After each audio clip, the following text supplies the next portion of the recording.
Everyone told you that awakening would end in light, that somewhere past the dark night, past the shadow work, past the years of dismantling who you thought you were, there'd be a moment of arrival, a version of yourself that finally felt holy, luminous, done. And so you've been climbing towards something, even when you didn't know its name, because the whole architecture of spiritual development is sold to you as an ascent. Carl Jung observed something that quietly contradicts almost everything the awakening industry has built itself on. The final stage of genuine transformation doesn't look like ascent. It looks like a person standing in their kitchen at 6 in the morning, making coffee in a robe that's seen better days, completely unremarkable to anyone who walks by. And inside, something has been so thoroughly rearranged that they barely recognize the life they're now living from the inside out. Jung spent the last decades of his work trying to describe this stage to people who didn't want to hear it. They wanted the cosmic experience, the breakthrough, the crown of having arrived. What he kept pointing at instead was a quiet, almost embarrassing ordinariness. A return so complete that the person looked to outside observers like they'd come back to exactly where they started. The difference was invisible, and it was everything. Today I'm going to walk you through what Jung discovered about this final stage, why almost no one reaches it, what it actually feels like when you do, the specific reasons the awakening community can't sell it, and why the people who arrive here describe their lives in language that sounds, at first, almost disappointingly plain. To understand the final stage, you have to understand how Jung organized the whole journey. He didn't see individuation as a straight line up. He saw it as a movement that loops back on itself. You descend into the unconscious, encounter what's there, integrate what you can, and emerge changed.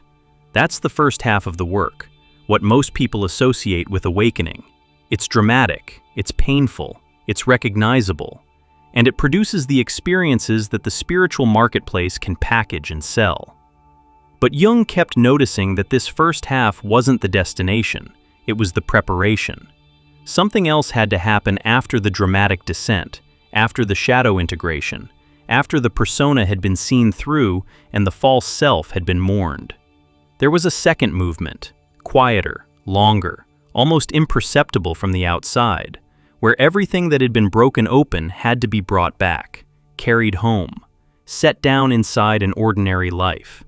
And this second movement, this return, was where the actual transformation completed itself. Most people never make it this far. Jung was direct about that. They get stuck in the middle phase, addicted to the intensity of the descent, identified with being a seeker, in love with the drama of their own unraveling. They become professional awakeners, perpetual students, lifelong seekers who collect insights the way other people collect souvenirs. And the spiritual marketplace rewards this. It has nothing to sell to someone who's finished seeking, so it keeps you in the second phase forever, calling it growth. The kitchen at 6 in the morning, coffee, robe. A person whose life looks indistinguishable from the lives around them. That's the image Jung kept gesturing toward when his students asked what the end looked like, and nobody wanted to hear it. Because if that's the destination, what was the point of all the spectacle? What was the point of the breakdowns and the breakthroughs and the dark nights and the integration work? Why would the universe make you climb a mountain just to return you to the foothills? The answer Jung gave, when he was willing to give it, had to do with the difference between the kitchen before and the kitchen after. From the outside, they look identical. From the inside, they're separated by an entire continent of psychological work. The person standing in the kitchen before the journey was performing being themselves. The person standing in the kitchen after the journey has stopped performing entirely, and the absence of performance is so subtle that nobody else can detect it. Even the person experiencing it sometimes wonders if anything actually changed. This is the trap that catches almost everyone who gets close to the final stage. The ordinariness feels like failure. After all those years of work, after all that intensity, you expected to feel different in a way that other people could see. You expected to radiate something, to carry yourself with a recognizable presence, and instead, you find yourself just living, folding laundry, answering emails, sitting in traffic, and a voice inside you starts saying, "This can't be it. This can't be what I worked for. Something must be wrong." Jung would tell you that voice is the last gasp of the spiritual ego, the part of you that wanted awakening to be a status, a possession, a marker of having arrived somewhere most people never reach. And the final stage requires that voice to fall silent, not through suppression, but through irrelevance, through the gradual recognition that you no longer need awakening to mean anything. You no longer need to be seen as awakened. You no longer need an internal narrative about your own development, the story of your spiritual journey, which used to feel like the most important thing about you, becomes one story among many. Eventually, it stops being a story at all. This is the first thing the final stage takes from you, the identity of the seeker. And the people who can't let that identity go never reach the final stage, no matter how many decades they spend on the path. Because being a seeker had become the new persona. It replaced the old false self with a more sophisticated false self, one that wore robes instead of suits but was still, fundamentally, a performance.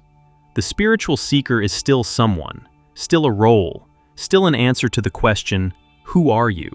And the final stage requires you to stop answering that question altogether. Jung described what happens when this seeker identity dissolves, and his description was almost startling in its plainness. He said the person enters a relationship with their own life that they've never had before. They stop trying to extract meaning from their experiences. They stop measuring their days against spiritual yardsticks. They stop checking themselves for evidence of growth. And in that stopping, something they'd been reaching for their entire lives becomes available. Though available isn't quite the right word for it, because there's no longer a they doing the receiving. Watch what happens next, because this is the part that nobody describes. The ordinary becomes luminous from the inside. The kitchen at 6 in the morning isn't an obstacle to the spiritual life anymore. It isn't a place where you're waiting for the real life to begin. It is the real life. The coffee is the coffee. The light through the window is the light through the window. And there's a quality of presence to these unremarkable moments that the dramatic awakening experiences could never produce, because that presence was being chased rather than allowed. This is what Jung meant when he spoke about the union of opposites. He didn't mean some cosmic merging of light and dark in some abstract sense. He meant something far more concrete. He meant the union of the spiritual life and the ordinary life, the dissolving of the wall between sacred and profane, between higher and lower, between what counts and what doesn't. The person who completes individuation stops dividing their existence into the parts that matter spiritually and the parts that are just life. Everything counts, or nothing does. The distinction itself has fallen away. This is part of why so few people complete the journey. The middle phase trains you to look for the sacred in specific places, in retreats, in practices, in moments of insight, in the company of teachers. You become a connoisseur of meaningful experiences, and then the final stage requires you to release that whole hierarchy, to stop being able to tell the difference between sitting in meditation and washing dishes, to stop ranking your moments by their spiritual significance. Most people, when they encounter this requirement, panic and retreat. They go back to the practices, the teachers, the books, because losing the hierarchy feels like losing the meaning.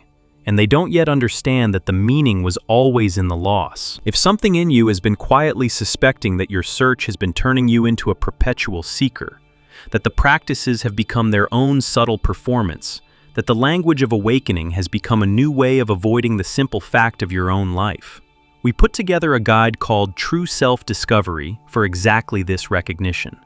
24 reflection exercises drawn from Jung's own approach, built not to give you more to seek, but to help you notice what's already here when the seeking stops. The link is below if it speaks to where you are. Now back to the kitchen, because there's more to see. The second thing the final stage takes is your relationship with the inner work itself. This one is harder to describe, because by this point the inner work has become so much a part of you that you can't imagine yourself without it. The shadow work, the journaling, the dream tracking, the constant inner observation, the interpretation of every emotion as a message from the unconscious. These practices saved you in earlier phases. They gave you tools when you had no tools. They made the chaos legible, and you can't imagine letting them go. But Jung saw, again and again, that the final stage required exactly this letting go. The practices that had been the path became eventually the obstacle. The constant inner observation that had revealed so much started preventing the very integration it was supposed to facilitate. Because as long as you're watching yourself, you're standing slightly outside yourself. As long as you're interpreting your experience, you're not having your experience. And the final stage required actually inhabiting the life you'd worked so hard to understand. The shift here is almost impossible to describe to someone still in the middle phase, because it sounds like regression. It sounds like giving up. Imagine telling someone who's been doing shadow work for 15 years that the final stage involves no longer doing shadow work. They'll think you've fallen asleep again. They'll worry you've lost the thread.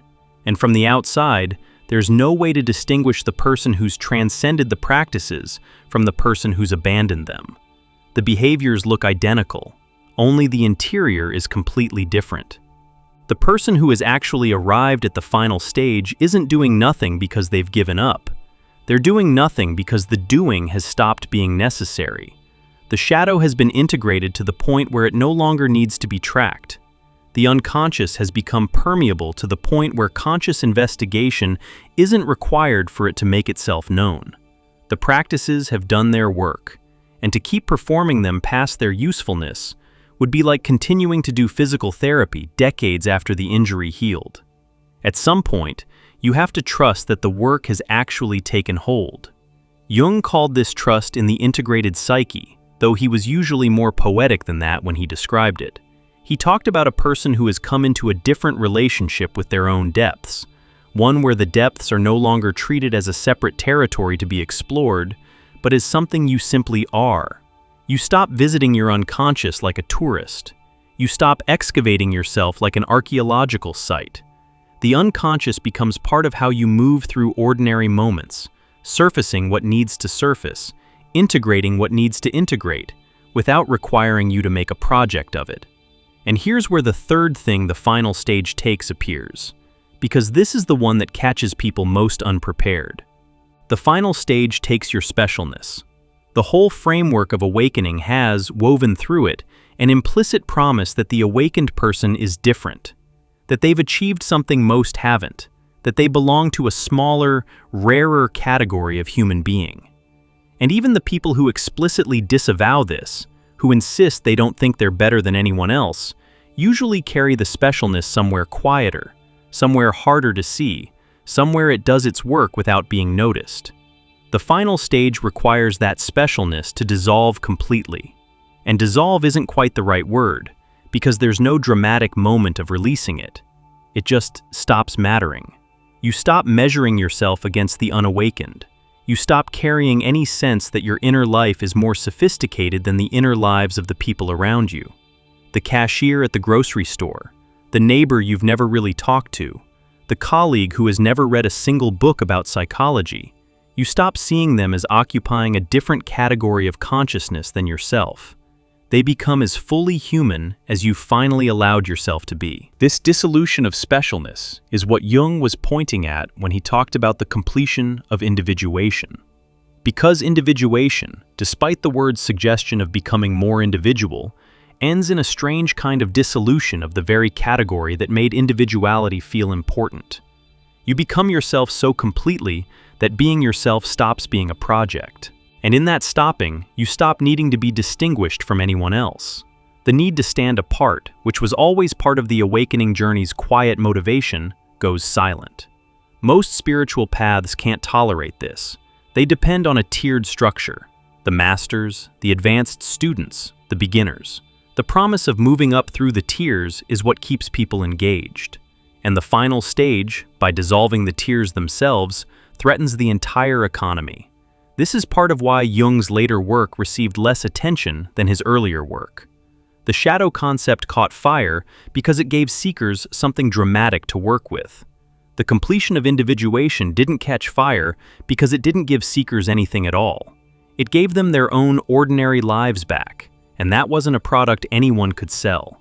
But Jung kept describing it anyway, because he'd watched it happen in himself and in the rare patients who made it that far. He'd seen what these people looked like from the inside, and he wanted to leave a record for anyone who might someday be in a position to recognize it. He described them as having lost what he called the metaphysical fever, that constant low-grade anxiety about whether one is on the right path, whether one is making progress, whether the meaning of one's life will eventually become clear. The fever just lifts. The questions don't get answered. They stop being asked. What replaces the fever isn't certainty. It isn't enlightenment. It's something Jung had trouble naming, and his attempts to describe it almost always sound underwhelming on first reading. He talked about being at home in oneself, about feeling the rightness of one's existence without needing to justify it, about a kind of peace that has no opposite, because it's not the absence of disturbance, it's the presence of something deeper than disturbance can reach. Disturbances still happen, pain still occurs, difficulty still arises, but none of it disturbs the underlying sense of being where you're supposed to be, which turns out to be wherever you happen to be at the moment. This is the spiral we keep returning to, because the final stage can only be described by circling it. The kitchen at 6 in the morning, the coffee, the robe, the person who looks unremarkable but inside is no longer divided, and the spiral keeps tightening, because each time you return to this image, you might see a little more of what's actually being pointed at. The ordinariness isn't the absence of the spiritual life, it's what the spiritual life looks like when it's no longer separate from anything. Let me describe what this actually feels like in the body, because Jung paid careful attention to the somatic dimension of the final stage, and most discussions of awakening ignore it entirely. People who reach this stage describe a settling in the chest that wasn't there before, a kind of weight that isn't heaviness, more like substance, like density, like having become more present in their own physical form. They stop feeling slightly above their bodies, slightly ahead of their experience, slightly other than where they are. They land. They describe being able to sit in a chair without internal commentary, to eat a meal without rating it against other meals, to listen to someone speak without simultaneously planning their response. The constant double track of consciousness, the experience plus the running interpretation of the experience, quiets down. Single-track living becomes possible for the first time, maybe ever. And single-track living has a flavor that double-track living can't access, because the flavor was always being filtered through the interpretation. This single-track quality is what makes the final stage so hard to describe to people in earlier stages, because the earlier stages run on interpretation. The middle phase, especially, is a constant translation of experience into psychological frameworks. Every emotion is decoded. Every reaction is investigated. Every interaction is read for shadow content, for projection patterns, for evidence of growth or regression. This is necessary work in its time. It's what makes integration possible.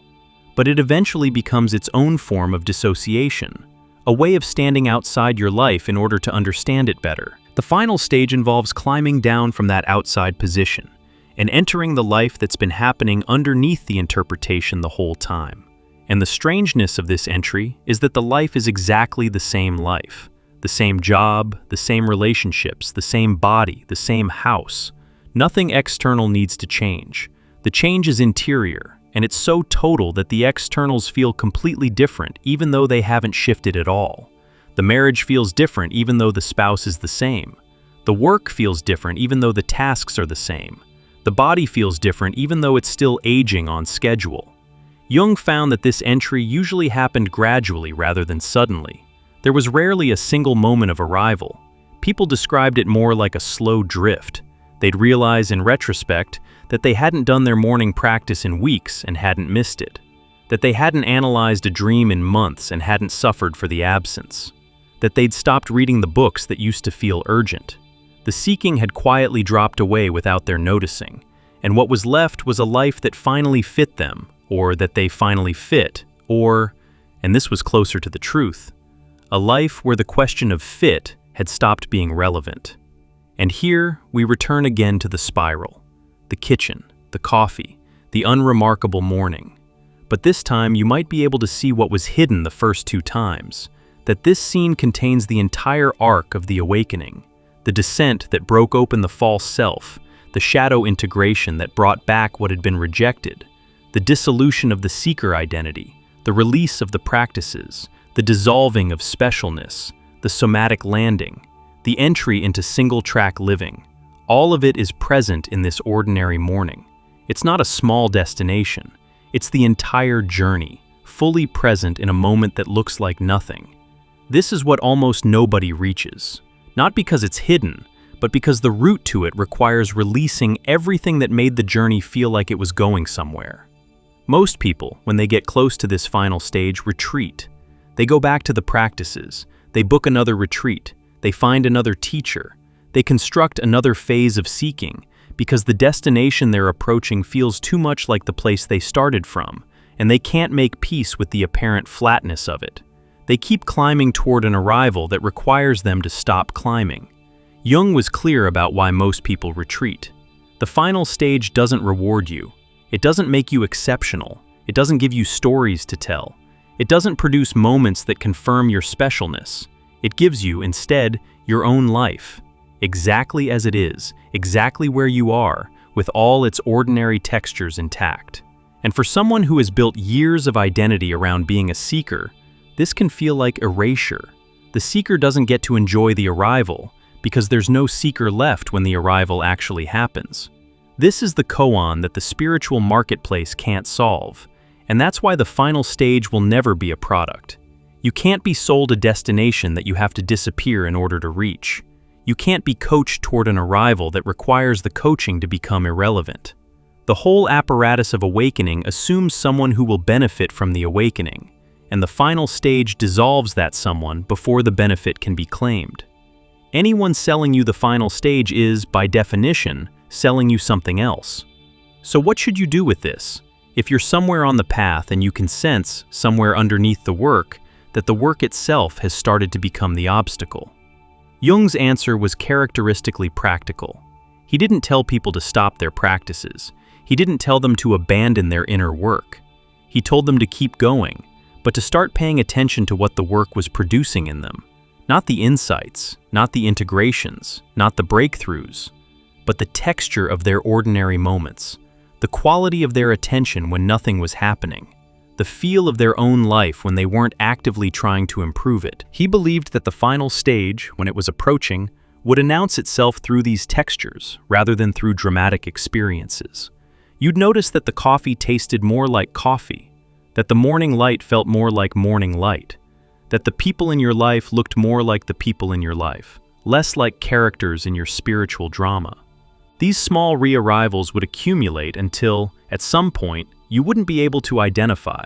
The seeking would have quietly ended and the living would have quietly begun.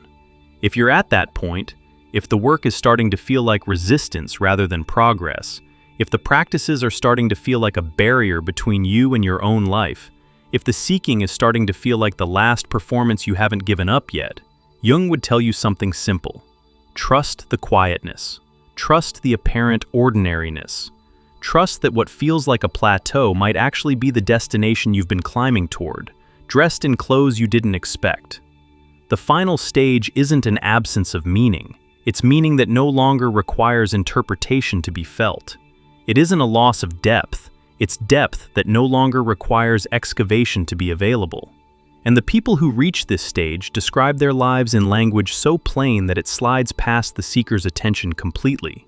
They talk about their gardens, their grandchildren, the way the light hits the table in the afternoon.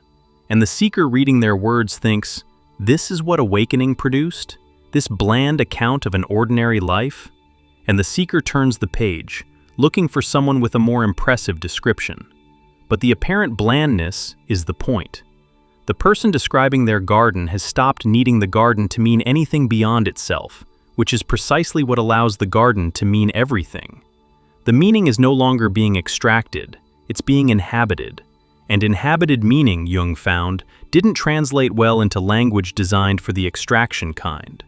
The final stage falls almost entirely outside the vocabulary that the awakening community has developed, which is part of why so few people recognize it when they encounter it. I want to say one more thing about this stage before we close, because it's the part Jung kept coming back to in his late writings, and the part that almost nobody quotes. He said that the final stage carried its own particular pain, not the pain of the descent, which is loud and dramatic, but a quieter pain that has to do with watching others continue to suffer through phases you've already moved through. You can't pull anyone forward. You can't shortcut anyone's journey. You can't even effectively describe where you've arrived, because the description sounds like nothing to anyone still seeking something. So the final stage includes, as part of its texture, a particular kind of solitude. Not the loneliness of being misunderstood exactly. You've made peace with being misunderstood long before reaching this point. It's more like the solitude of being on the other side of a wall that other people are still climbing, and not being able to call out anything that would help them, because the wall they're climbing isn't actually there, but they need to climb it anyway. You can't tell them that. They have to discover it themselves, at the pace they're going to discover it. This solitude isn't bitter. It carries something almost tender in it, a recognition that the journey each person makes is theirs to make, that the slowness or quickness isn't the point, that everyone gets to where they're going in their own time. The person at the final stage doesn't watch others with judgment. They watch with something closer to recognition. They remember being where the others are. They remember thinking what the others think. And they hold a quiet faith that whoever is supposed to make it through will make it through. And whoever isn't will live the life they're given anyway. And the difference between these outcomes is less significant than it appeared from the middle of the path. This is where Jung lands, in his quietest descriptions of completed individuation.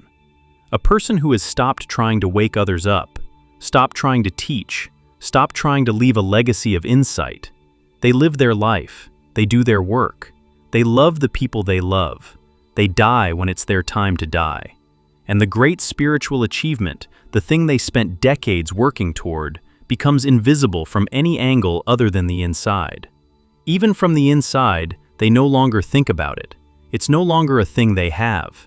It's the thing they are, and that thing has no edges. If you find yourself somewhere in this, sensing that the spiritual content of your life has started to thin out, that the urgency has started to fade, that the question of awakening has begun to feel less interesting than it used to, Jung would tell you not to interpret this as backsliding. He'd tell you to watch it carefully.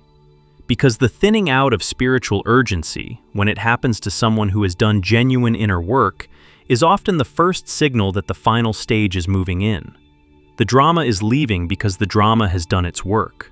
What's coming in its place is going to look like nothing for a long time, and you'll have to develop the patience to let it look like nothing without rushing back into the drama out of habit.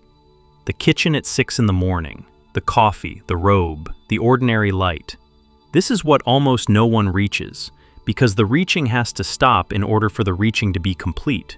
And the ones who do reach it don't announce it. They just stand there, present in their own life finally, watching the steam rise from the cup, hearing the small sounds of the house, feeling the floor under their feet. And that's enough. That's actually enough. After everything, that turns out to be what everything was for. If something in what you've just heard recognized itself in you, if you're noticing that the spiritual content of your life has started to quiet and you're not sure whether to trust it, we made true self-discovery for exactly this kind of moment. 24 reflection exercises rooted in Jung's framework, designed to help you listen to what's emerging in the quietness instead of filling it with more seeking. The link is below the video.